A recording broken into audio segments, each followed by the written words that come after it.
Saudações, amigos e amigas, sejam todos muito bem-vindos ao nosso canal do Futura Procuradoria. Eu sou Felipe Fernandes e a gente continua na nossa série de resolução de questões discursivas. Então, vamos lá, vamos para mais uma.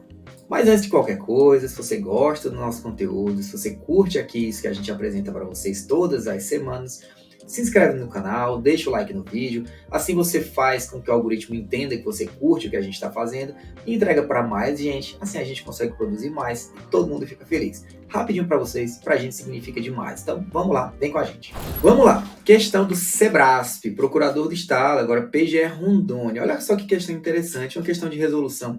Eu considerei simples, mas aí tanto faz se é simples ou se é complicado, você vai lá e bota a bola para dentro, faz o gol, porque isso é o que importa. Vamos lá, ver essa questãozinha. A nova lei de licitações e contratos administrativos, sempre aqui lembrando da importância que essas novidades legislativas representam. As bancas adoram. Pode ser complexo, pode ser não tão complexo assim, mas se é novidade, é lógico que elas vão cobrar, e assim foi feito aqui na PGR Rondônia. Em capítulo acerca do poder sancionador da administração pública, aborda as sanções administrativas, penalidades a serem aplicadas pela administração pública em decorrência de um fato típico administrativo, observando-se os princípios constitucionais do contraditório e da ampla defesa, garantidos por meio do devido processo legal.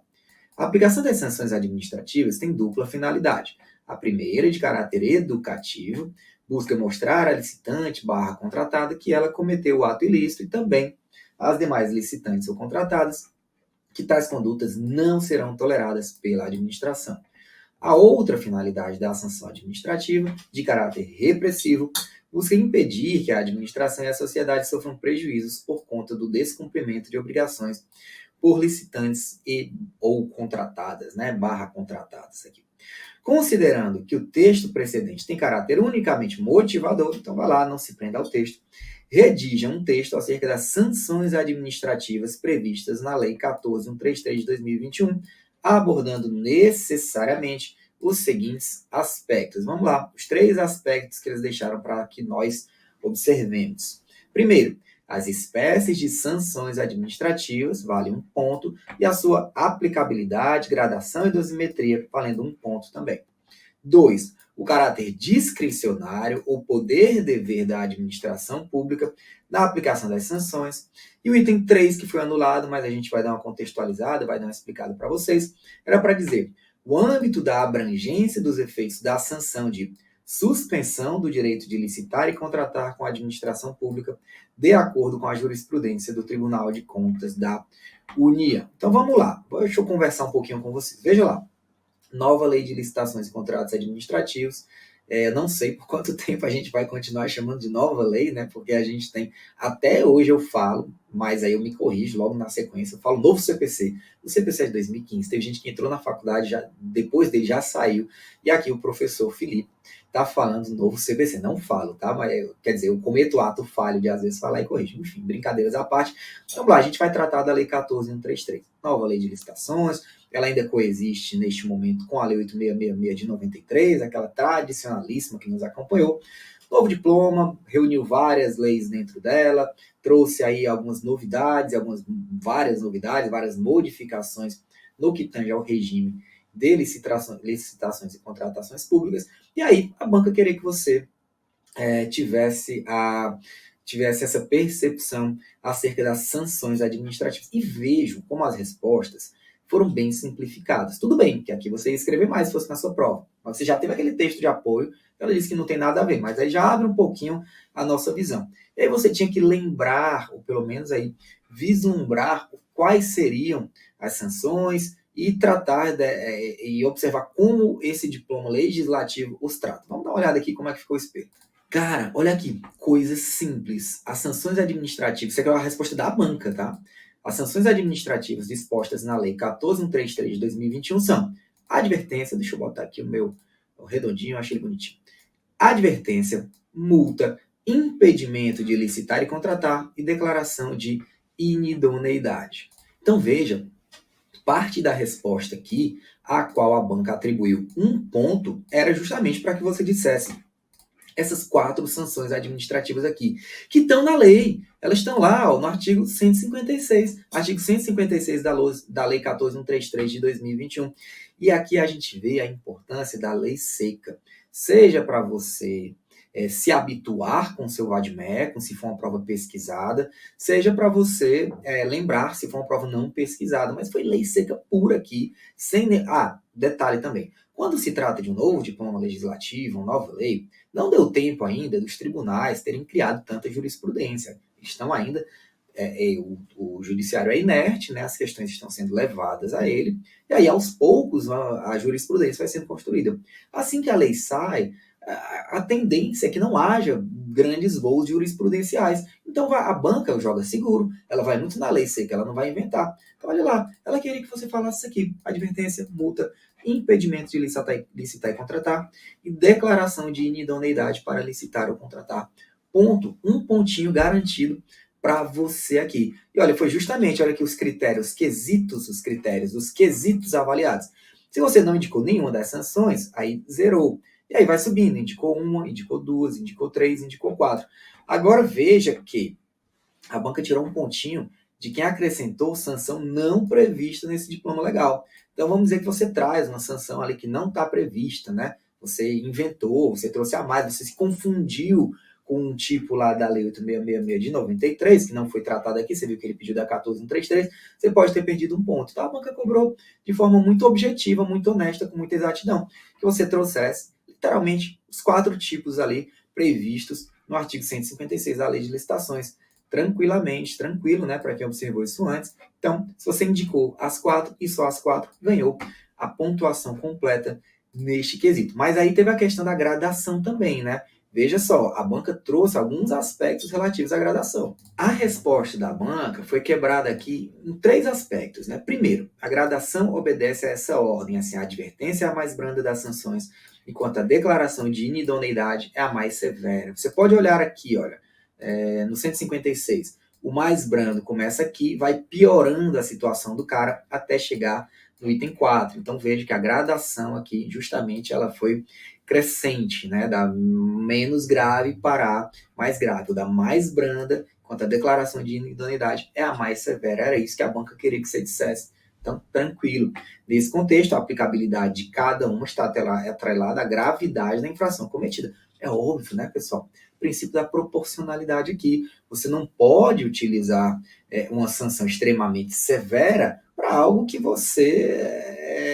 para uma conduta mais branda, né? Então tem que ter uma correlação, né? Razoabilidade na aplicação das sanções. Será se existe aqui algum meio que possa atingir ao fim que você pensou e que ele seja menos grave? Então tem que ter uma razoabilidade aqui na aplicação das sanções. E a dosimetria da pena deve levar em consideração esse fato. Veja que bem objetivo, aqui é algo até de certa forma intuitivo. Tudo bem que direito não é bom senso, direito é senso jurídico. Mas você que é uma pessoa que tem noção dos princípios da razoabilidade, da proporcionalidade, você tem toda essa noção da dosimetria da pena, você poderia, sabendo desse item 1 aqui, que se tratava dessa ordem crescente, dessa ordem do mais brando para o mais grave, você ir lá e construir o seu raciocínio. Então, veja, quesitos avaliados pela banca foi o seguinte: não abordou nenhum dos pontos, aí zerou. Se você abordou corretamente esses 3 aspectos que a gente acabou de mencionar, aí você teve a pontuação completinha. E aí a banca trouxe um OBS aqui, tá? Na aplicabilidade da sanção podem ainda ser observadas, além da natureza e da gravidade da infração cometida, as peculiaridades do caso concreto, as circunstâncias agravantes ou atenuantes, os danos que dela provierem para a administração pública e a implantação ou aperfeiçoamento de programas de integridade conforme normas e orientações dos órgãos de controle. Que bacana, né? Quesitos aí muito interessantes, quesitos muito relevantes, que talvez eu não lembrasse na hora. Eu nunca escrevi uma dissertação de mestrado para levar em consideração todos esses aspectos na aplicação de uma sanção. Mas eu digo para você, não precisa. Por quê? Porque estava na lei. É o parágrafo 1º do artigo 156, parágrafo 1º, olha lá. Na aplicação das sanções serão consideradas a natureza e a gravidade da infração, peculiaridades, circunstâncias agravantes ou atenuantes, os danos que provierem para a administração e a implantação ou aperfeiçoamento de programa de integridade, conforme as normas e orientações dos órgãos de controle. Então, veja só, a banca queria que você trouxesse as penalidades aplicáveis, que você fizesse uma consideração acerca da gradação na aplicação dessas penalidades e que você fechasse aí fazendo essa ressalvinha para dizer, ó, tem que levar em consideração a gravidade, mas também as circunstâncias do caso concreto, as medidas tomadas pela contratante, aqui a exemplo de um programa de integridade. Eu acho que a banca trouxe uma resposta muito redondinha, muito bacana e muito letra da lei. 156 da lei de licitações. Aí a importância da lei seca. Ah, é chato. Eu acho horrível ler lei seca. Mas o custo-benefício é muito vantajoso, né? O princípio da vantajosidade, que inclusive já foi aí consagrado pelo TCU. Voltando aqui para as perguntas, para a gente não se perder, a gente ainda estava aqui, tá? No item 1, que você respondia lá com 156, basicamente. Item 2, o caráter discricionário ou poder-dever da administração pública na aplicação de sanções. Galera, isso aqui você poderia responder também com um certo senso jurídico. Por que eu digo isso? Porque veja só, se você trabalha na administração pública, você simplesmente ocupa um cargo. Você está lá temporariamente, ainda que seja um cargo efetivo, você não vai ficar lá sua vida inteira. Quando muito, você vai ficar até a sua aposentadoria, que pode ser compulsória. Mas, enfim, o que eu estou dizendo aqui, nesse sentido, muito menos pela transitoriedade na questão temporal, significa em relação à sua forma de lidar com aquilo. Por quê? Você não é dono daquele patrimônio que você está simplesmente administrando. O administrador público, ele trabalha em nome e em benefício da coletividade para o alcance dos interesses da coletividade. Por isso que nós temos aqui, lá, o princípio que foi trazido pelo professor Celso Antônio Bandeira de Mello, o maior administrativista desse país, em 1974, lá no artigo dele sobre supremacia e disponibilidade do interesse público. Quem exerce função pública não é dono daquilo, por isso que ele não pode dispor livremente. Então, se eu trabalho, se eu tenho um restaurante, se eu tenho uma loja de bicicleta, se eu tenho uma loja de roupa, eu posso fazer o que eu quiser.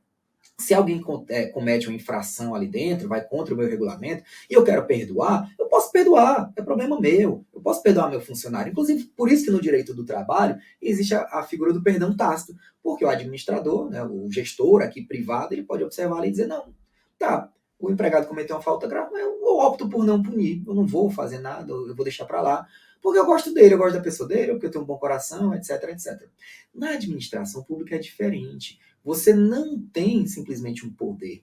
Você tem um poder-dever, expressão aí de Santi Romano, que o professor Celso Antônio Bandeira de Mello, inclusive, inverteu para falar que é um dever-poder. Ou seja, você tem um dever de agir, e é porque você tem esse dever que você tem um poder. Porque você passa a ter uma prerrogativa única e exclusivamente para o atendimento daquele seu dever. Então veja só a lógica aqui. E aí, se você tem essa lógica, você diz assim, tá, então eu estou contratando aqui com o dinheiro do povo, eu fiz uma licitação para contratar uma pessoa, a pessoa cometeu irregularidade aqui.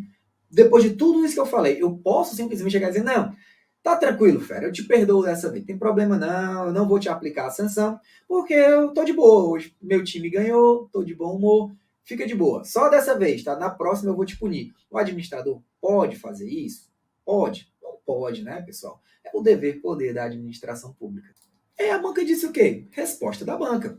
Acerca do dever da administração de aplicar ou não a sanção, sabe-se que a administração tem o dever de instaurar o procedimento adequado à apuração da infração cometida e, conforme o caso, aplicar a consequente penalidade. Simples assim.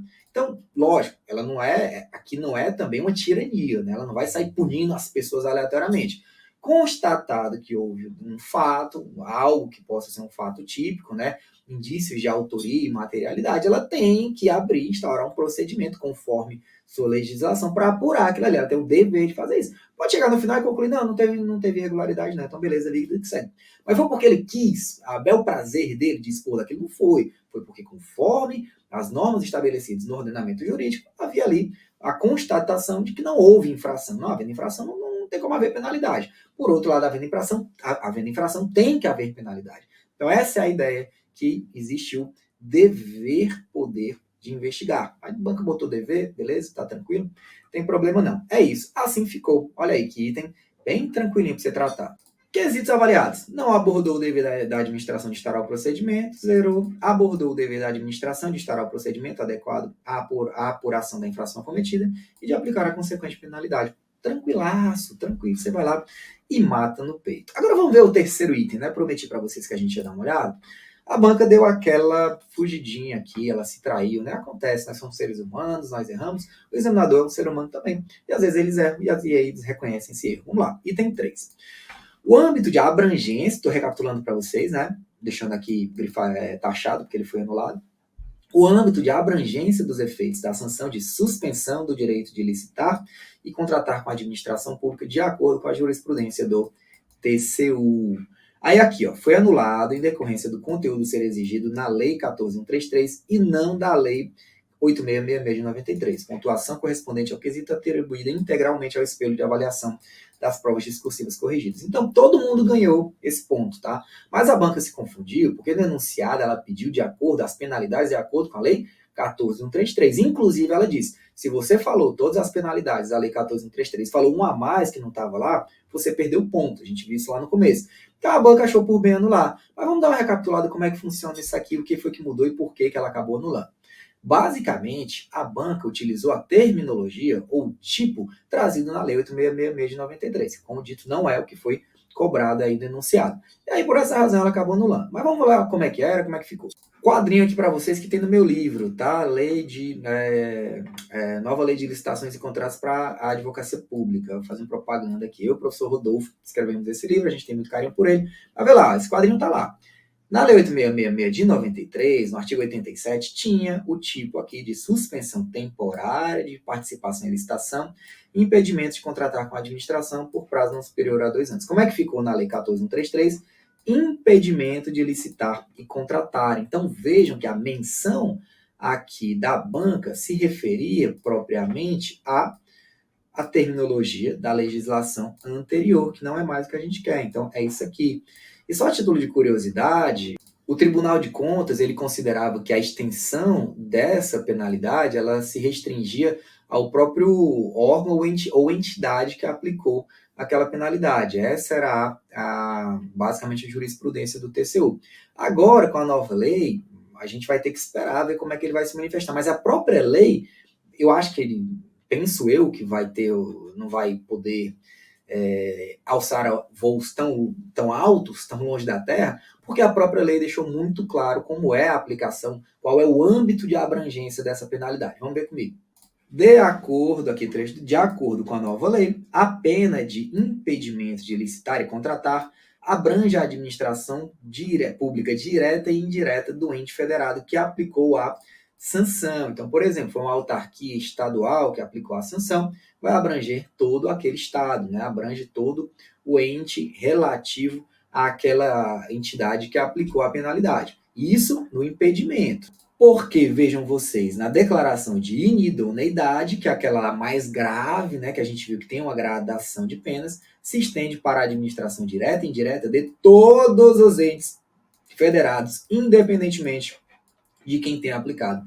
Então, penso eu que se a banca tivesse se baseado na nova lei, era muito provável que ela cobrasse essa diferenciação aqui entre impedimento e entre declaração de inidoneidade. Lembrando que o impedimento se restringe ao ente que aplicou a pena, não apenas ao órgão, mas ao ente, né? Então, por exemplo, se foi um órgão estadual, vai se referir aos entes, à administração direta e indireta, todos os entes da administração direta e indireta, daquela entidade federativa, daquele município, daquele estado ao qual se referia o órgão, a entidade licitante, beleza? Então, para ficar bem claro aqui para vocês, vamos lá.